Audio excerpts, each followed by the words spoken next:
Here's a good question. What recommendation, what advice do I have for parents who have kids? Now, full disclaimer, Jen and I, we have been together for 13 years. We've been married for 4 years now, and we don't have any children yet. However, I do have a lot of students from around the world who are parents, and sometimes they come to me and seeking advice because I am an educator. At the end of the day, I'm a teacher. So they want to know how could they give their kids a head start in life, what recommendation I have. And I usually tell them 3 things, which will be the 3 things that I want to share that with you today. The first thing I teach them is, first of all, recognize your children's talent, right? What are they naturally good at? What are their strengths? One of the books that I recommend everyone to read is a book called Strength Finders. And within the book, it comes with a little test. Go online, you can take the test, and it will tell you your top 5 strength that you should focus on. I believe this is something that you should do it with your kids as well. So then you know naturally, early on, what are they naturally good at? Here's what I believe, that if you focus on your weaknesses, at the end of your life, you have a lot of strong weaknesses. I believe you should go all in and bet on your strengths. But you can't bet on them if you don't know what those strengths are. So number 1, recognize your child's strength and have them focus on that. That's number 1. Number 2 is to be open to the possibility other than the traditional path. What am I talking about, right? Years ago, my dad, I remember, he would say to me, hey, son, when you grow up, I want you to be anything that you want, as long as an accountant, doctor, or lawyer.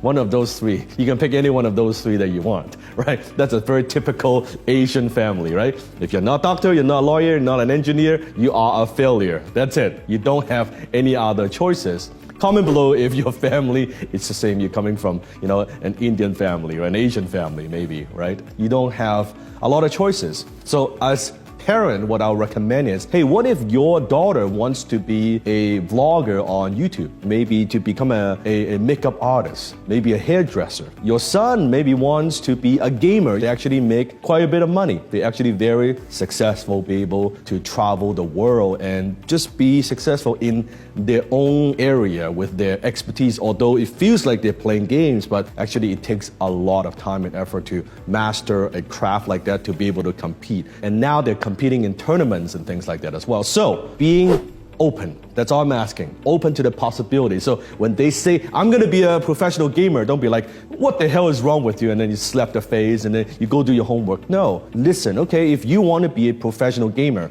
what are you willing to do? Are you actually practicing? Tell me how you're gonna succeed. How are you gonna make a living doing this? Let them sell you on the idea and just be open to the possibility, because nowadays, there are other career paths where it may not exist in the past, right? Before, yes, we have accounting 101, right? They can study to be a doctor, to be a nurse, to be an accountant, and that's good, that's perfectly fine. But there are now a lot more new career paths that people could choose from, that those topics, they're not available in school. Right? There's no YouTube 101, right? There's no Instagram 101. There's no digital marketing 101. It doesn't exist. And yet there's a huge demand in the marketplace right now for talents like that. So that's number 2.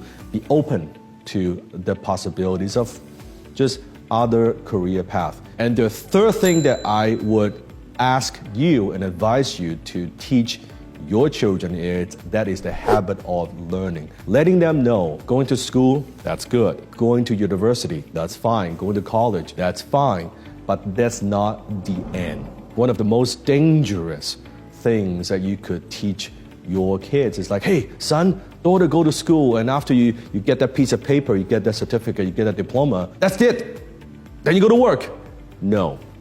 You have to educate them that by the time they get that piece of paper, they get that certificate, they get that diploma, they get that degree, that is not the end. That is the beginning of learning. In order to do that, you have to be a role model. Isn't it true? Your kids, they don't listen to what you say.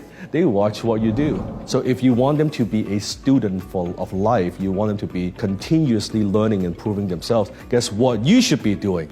You need to be a role model. So you need to be improving, educating yourself all the time. Self-education is more important than just academic education. Read that book, take that course, go to that workshop, keep learning, talking to other successful people. Learn from other people who are smarter than you. Your kids would see that and they would learn the same thing and they would want to emulate that. So teach them, give them the gift of learning. Teach them to read a book, listen to a book, talk about, hey, here's a book that you've read.